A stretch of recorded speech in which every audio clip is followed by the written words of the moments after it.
क्या आपने कभी सोचा है कि पैसा आखिर क्या है?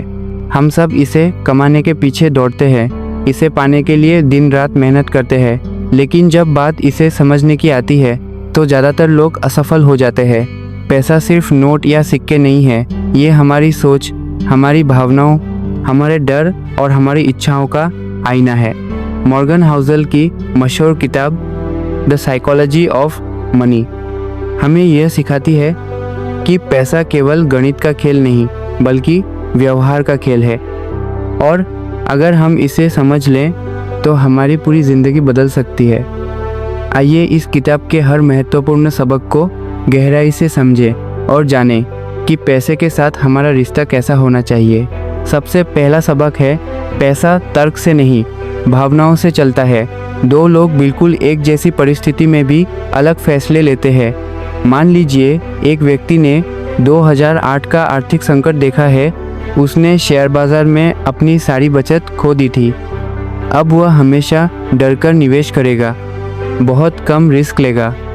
दूसरी तरफ वह इंसान जिसने शेयर बाजार का सुनहरा दौर देखा है, वह मानता है कि शेयर हमेशा चढ़ते हैं और वह बिना सोचे समझे निवेश करेगा। दोनों में फ़र्क सिर्फ उनके अनुभव का है। यही वजह है कि पैसा समझने के लिए आपको पहले खुद को समझना होगा। आपके फैसले आपकी भावनाओं से प्रभावित होते हैं, इसीलिए दूसरों की नकल मत करें। आपका अनुभव अलग है, आपकी परिस्थितियाँ अलग हैं, तो आपके फैसले भी अलग होने चाहिए। अब बात करते हैं, कितना पैसा काफ़ी है? यह सवाल आसान लगता है लेकिन बहुत गहरा है। ज़्यादातर लोग इसका जवाब नहीं दे पाते। वे हमेशा और ज़्यादा चाहते रहते हैं। करोड़पति बनने के बाद भी उन्हें लगता है कि बस 1 करोड़ और चाहिए। दोनों बहुत पास ही, एक बार ही, और फिर 1 करोड़ और। ये लालच कभी ख़त्म नहीं होता। मॉर्गन कहते हैं, लालच सबसे बड़ी गलती है। लालच आपको ऐसे फैसले लेने पर मजबूर कर देता है जो खतरनाक होते हैं। आपने सुना होगा, कई लोग स्टॉक मार्केट में अचानक बहुत अमीर बने, लेकिन कुछ समय बाद सब कुछ खो दिया क्योंकि उन्होंने समय रहते रुकना नहीं सीखा।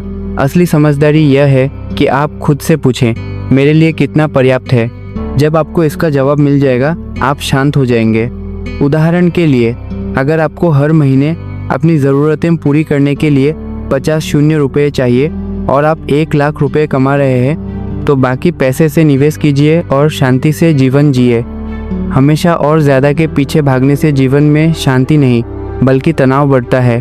अब बात करते हैं पैसे के सबसे बड़े रहस्य की, माइनस चक्रवृद्धि ब्याज यानी कंपाउंड इंटरेस्ट।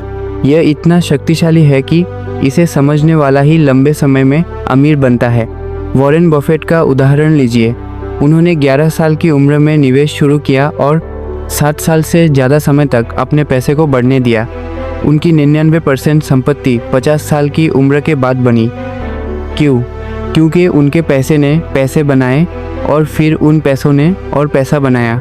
यही चक्रवृद्धि है। सोचिए, अगर आप हर महीने 5,000 रुपये बचाते हैं और 12% की औसत दर से निवेश करते हैं, तो 30 साल में ये रकम करोड़ों में बदल सकती है। चक्रवृद्धि को ऐसे समझिए जैसे बीज बोना। अगर आप बार बार गड्ढा खोदकर देखेंगे कि बीज बढ़ रहा है या नहीं, तो पौधा कभी बड़ा नहीं होगा। धैर्य रखें, समय को अपना काम करने दें। यही अमीरी का सबसे बड़ा राज है। पैसा कमाने के बाद अगला कदम है बचत। लेकिन बचत का मतलब सिर्फ पैसे जोड़ना नहीं है, यह आपको आज़ादी देती है।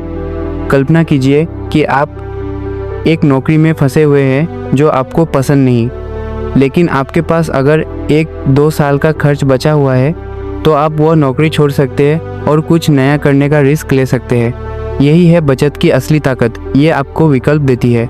जब आपके पास बचत नहीं होती तो आपको मजबूरी में फैसले लेने पड़ते हैं। आपको खराब नौकरी में टिके रहना पड़ता है, गलत लोगों के साथ काम करना पड़ता है। बचत आपको यह ताकत देती है कि आप कह सकें, मुझे यह पसंद नहीं, मैं कुछ और करूँगा। इसलिए बचत को सिर्फ भविष्य के खर्च के लिए मत देखिए, इसे अपनी स्वतंत्रता की कुंजी समझिए। लेकिन क्या सब कुछ सिर्फ आपकी मेहनत का नतीजा है? नहीं, जीवन में भाग्य और जोखिम दोनों की बड़ी भूमिका है। बिल गेट्स दुनिया के सबसे अमीर लोगों में है, लेकिन क्या आप जानते हैं कि वे दुनिया के उन कुछ स्कूलों में से एक में पढ़ते थे जहां शुरुआती दौर में कंप्यूटर की सुविधा थी। अगर वे किसी और स्कूल में होते तो शायद उन्हें यह मौका न मिलता। इसी तरह उनके दोस्त केंट इवांस, जो उतने ही होशियार थे, एक हादसे में चल बसे। इससे हमें यह सीख मिलती है कि हमारी सफलता में किस्मत का भी योगदान है। इसका मतलब यह नहीं कि हमें मेहनत छोड़ देनी चाहिए, लेकिन हमें यह समझना चाहिए कि सब कुछ हमारे बस में नहीं है। अगर आप सफल हों तो विनम्र रहें, और अगर असफल हों तो खुद को पूरी तरह दोष न दें। पैसे के खेल में सबसे जरूरी बात है दीर्घकालिक सोच। शेयर बाजार रोज ऊपर नीचे होता है, लेकिन लंबे समय में यह हमेशा बढ़ता है। अगर आप हर गिरावट पर डरकर पैसा निकाल लेंगे तो असली फायदा नहीं मिलेगा। सोचिए कि अगर आपने 2008 की गिरावट में अपना पैसा निकाल लिया होता तो आप आने वाली तेजी का फायदा नहीं उठा पाते। निवेश को ऐसे समझिए जैसे पेड़ लगाना। एक बार जब आप पेड़ लगाते हैं तो वह धीरे धीरे बढ़ता है। अगर आप धैर्य रखते हैं तो कुछ सालों में वह आपको फल और छाया देगा। जल्दी जल्दी खरीदने बेचने से ज़्यादा पैसा नहीं बनता, बल्कि नुकसान हो सकता है। इसीलिए अपनी रणनीति को सरल रखिए और लंबे समय तक टिके रहिए। अब बात करते हैं अमीरी और धन के फर्क की। अमीरी वह है जो दिखती है, महंगी गाड़ियाँ, ब्रांडेड कपड़े, बड़ी पार्टीज। लेकिन धन वह है जो दिखता नहीं, आपके निवेश, आपकी बचत, आपकी संपत्ति और वह आज़ादी जो आपको जीवन में मिलती है। कई बार जो लोग बहुत अमीर दिखते हैं वे वास्तव में कर्जा में डूबे होते हैं।